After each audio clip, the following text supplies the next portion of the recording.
क्या आप जानते हैं कि पुष्पा 2 की कहानी का असली राज जापान में छुपा है?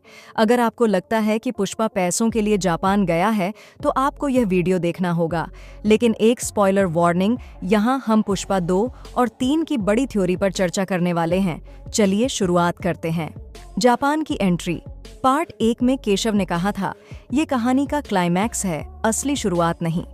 अब ध्यान दें, जापान वो जगह है जहां सूरज सबसे पहले उगता है। इसका मतलब है कि पुष्पा 3 का क्लाइमैक्स हमें जापान में देखने को मिलेगा। लेकिन सवाल है, पुष्पा जापान क्यों गया? कहानी ये है कि पुष्पा 45 दिन तक बिना कुछ खाए एक कंटेनर में पैसों के लिए जापान पहुंचता है। और हैरानी की बात यह है कि उसने मजदूरों वाले वही कपड़े पहने थे जो उसने पुष्पा द राइज में पहने थे। क्या उसे किसी ने फिर से मजदूर बना दिया?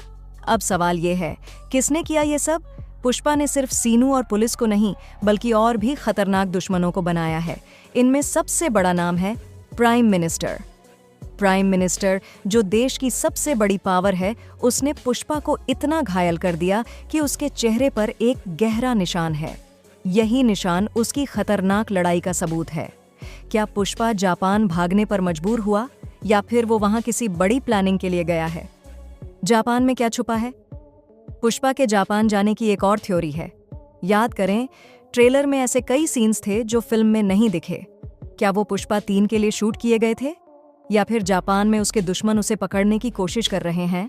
एक और संकेत यह है कि जापान में पुष्पा को दुश्मनों के खिलाफ एक नई लड़ाई शुरू करनी है।